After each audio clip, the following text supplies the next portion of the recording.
Hello everyone, જો તમને પણ રેસ્ટોરન્ટ જેવા ફૂડની ક્રેવિંગ થઈ રહી હોય તો આ રેસીપી તમારા દિમાગ પર છવાઈ જશે. સુપર ડિલિશિયસ અને આ વેજીસનું કોમ્બિનેશન તમને એટલું પસંદ આવશે કે પૂછો જ નહીં. અને હું ગેરંટીની સાથે કહું છું કે ટેસ્ટ એટલો લાજવાબ કે તમને રેસ્ટોરન્ટ કરતાં પણ વધુ સારો લાગશે. ન તો કોઈ ક્રીમ ન મલાઈ, તેમ છતાં ટેસ્ટ એકદમ બહેતરીન. તો ચલો બનાવવાનું શરૂ કરીએ. શાકભાજીમાં મેં લીધા છે ફ્લાવરના ફ્લોરેટ્સ. બટેટાને ચિપ્સના શેપમાં કટ કરીને લીધા છે. સાથે જ લેશું ગાજર, ફણસીને પણ લઈ લેશું. શાકભાજીની પસંદગી તમે તમારા હિસાબથી કરો અને ક્વોન્ટિટી પણ તમે તમારા પસંદગીથી લઈ શકો છો. થોડા ફ્રોઝન વટાણા લઈ રહી છું. આ બધા જ શાકભાજીને આપણે એકસાથે ફ્રાય કરશું. બીજી બાજુ મેં અહીંયા ગ્રીન બેલ પેપરને સ્ક્વેર શેપમાં કટ કરીને લીધા છે. ડુંગળીને એની પેટલ્સ નીકાળીને લીધી છે. 2 મીડિયમ સાઇઝના ટમેટાને મિક્સીમાં ગ્રેવી કરીને લીધા છે અને 1 ટેબલસ્પૂન આદુ લસણની પેસ્ટ લીધી છે. સૌથી પહેલાં એક એરોમેટિક મસાલો રેડી કરી લઈએ. આ મસાલો સબ્જીની જાન છે. તો ગેસની ઉપર એક પેન ચડાવી લેશું અને ગેસની ફ્લેમને રાખશું મીડિયમ ટુ લો. એમાં સૌથી પહેલાં એડ કરશું આખા ધાણા અને પછી નાખશું વરિયાળી. વરિયાળીની ફ્લેવર આમાં બહુ જ સરસ લાગે છે. જીરું નાખશું, બ્લેક પેપરકોર્ન એડ કરશું અને 2 સૂખા લાલ મરચાં એડ કરશું. મેં મરચાંમાંથી બી નીકાળી લીધા છે જેથી આપણી ડીશ ઓવરલી હોટ ના થઈ જાય. આપણે તેલના વગર મસાલાને રોસ્ટ કરવાના છે, એટલે કે ડ્રાય રોસ્ટ કરવાના છે. કન્ટિન્યુઅસ ચલાવતા રહેશું અને એક સરસ એરોમાં આવવા માંડે અને હલકા ગોલ્ડન કલર આવી જાય. વધારે બ્રાઉન નથી કરવાના, નહીંતર આપણી સબ્જી છે એ કડવાહટ પકડી લેશે. હવે ગેસની ફ્લેમને બંધ કરી લેશું અને પ્લેટમાં નીકાળી લેશું. એને ઠંડુ કરી લેશું અને ઠંડા થઈ ગયા પછી એને મિક્સર જારમાં નાખી અને એને કોર્સ પાવડર બનાવવાનો છે. જો આ રીતનો એને આપણે ગ્રાઇન્ડ કરવાનો છે. હવે એક પેનમાં તેલ ગરમ કરવા માટે મૂકી દઈશું. 2 ટેબલસ્પૂન તેલ લઈ લીધું છે. તેલ ગરમ થઈ જાય એટલે એમાં પહેલાં ફણસી એડ કરશું, ગાજરને નાખશું, બટેટાને પણ નાખશું અને ફ્લોરેટ્સને પણ એડ કરી દઈશું. અને હવે એમાં વટાણા પણ એડ કરી દો. શાકભાજીમાં કલર સરસ આવી જાય એટલા માટે ½ ટીસ્પૂન હળદર પાવડર એડ કરશું અને સ્વાદના પ્રમાણે મીઠું એડ કરશું, જેથી સબ્જી આગળ જતાં ફીકી ના લાગે. અને મિક્સ કરી લેશું સરસ રીતે. બહુ વધારે ફ્રાય નથી કરવાનું, એનો હલકો ક્રંચ રહેવો જોઈએ અને એના પીસીસ પણ દેખાવા જોઈએ. એને બિલકુલ કૂક નથી કરવાના. 70 થી 80% એને કૂક કરવાના છે.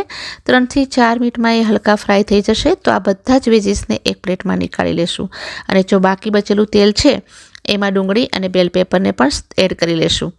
આપણે એને 1 થી 2 મિનિટ માટે ચલાવતા રહીને ફ્રાય કરવાના છે અને એનો હલકો ગોલ્ડન કલર આવી જાય અને સ્મોકી ફ્લેવર આવે ત્યાં સુધી હાઈ ફ્લેમ પર જ ફ્રાય કરવાના છે. પહેલાંના વેજીટેબલ સાથે એને બિલકુલ ફ્રાય ના કરો. તો 3 મિનિટમાં જ એ સરસ રીતે ફ્રાય થઈ ગયા છે અને એનો ક્રંચ મેન્ટેન છે.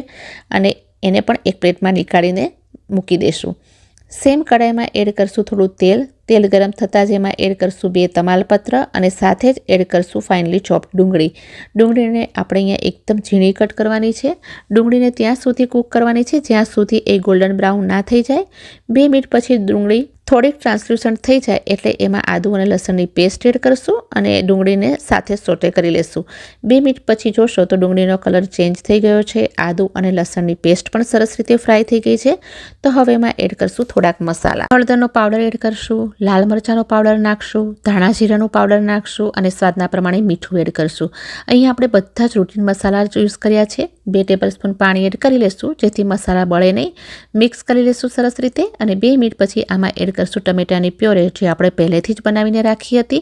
કવર કરી અને કૂક થવા દેશું જ્યાં સુધી એમાંથી તેલ રિલીઝ ન થઈ જાય. 3 થી 4 મિનિટમાં તમે જોશો તો તેલ સેપરેટ થઈ ગયું છે અને મસાલા પણ ડ્રાય થઈ ગયા છે. તો બસ આ જ પોઈન્ટ પર એમાં એડ કરશું વેજીટેબલ્સ જે હાફ કૂક કરીને રાખ્યા હતા. સાથે જ એમાં એડ કરશું એરોમેટિક મસાલો. મિક્સ કરી લઈએ સરસ રીતે. મસાલો સરસ રીતે કોટ થઈ જવો જોઈએ સબ્જીમાં, ત્યારે જ એમાં આપણે એડ કરશું ગરમ પાણી. પાણી તમે તમારી જરૂરિયાતના હિસાબે એડ કરો. કવર કરી અને 2 મિનિટ માટે કૂક થવા દેશું. 2 મિનિટ પછી વેજીસ કૂક થઈ ગયા છે તો એને એકવાર મિક્સ કરી લેશું. તો હવે એમાં મિક્સ કરશું બેલ પેપર અને ડુંગળી. મેળવી લેશું સરસ રીતે એક વખત અને એને 1 થી 2 મિનિટ માટે જ કૂક કરશું. વધારે બિલકુલ પકવવાનું નથી. 2 મિનિટ પછી તમે જોશો તો એકદમ લાજવાબ ગ્રેવી શાકભાજી સાથે ભળી ગઈ છે. શાકભાજીનું ટેક્સચર પણ એકદમ પરફેક્ટ છે અને કૂક પણ થઈ ગયા છે. ત્યારે એમાં એડ કરશું કસૂરી મેથી. આવી રીતે ક્રશ કરીને અને શેકીને નાખવી. ખરેખર સબ્જીનો ટેસ્ટ ચેન્જ થઈ જશે. અને આમાં નાખશું ઝીણી સમારેલી કોથમીર. તમે ચાહો તો આ સબ્જીમાં ક્રીમ કે ઘરની મલાઈ પણ એડ કરી શકો છો. સબ્જીને વધારે રીચ બનાવવા માટે આપણે કંઈ જ પણ એડ નથી કર્યું, તેમ છતાં આપણી સબ્જી રેસ્ટોરન્ટથી પણ વધારે લાજવાબ બની છે. પછી ભલે તમે એને રોટલી સાથે, પરાઠા સાથે, નાન સાથે ખાઓ. ગરમ ગરમ રાઈસ સાથે તો બેસ્ટ લાગે છે. તો છે ને એકદમ ટેસ્ટી ઓર ડિલિશિયસ રેસીપી. તમે જરૂરથી ટ્રાય કરશો, બધાને બહુ જ પસંદ આવશે. તો તમને આ રેસીપી થોડી પણ પસંદ આવી હોય તો પ્લીઝ વિડીયોને લાઇક કરો, શેર કરો અને સબસ્ક્રાઈબ કરવાનું બિલકુલ ના ભૂલશો. મળીશ જલ્દીથી નવા વિડીયો સાથે. ત્યાં સુધી take care and stay happy.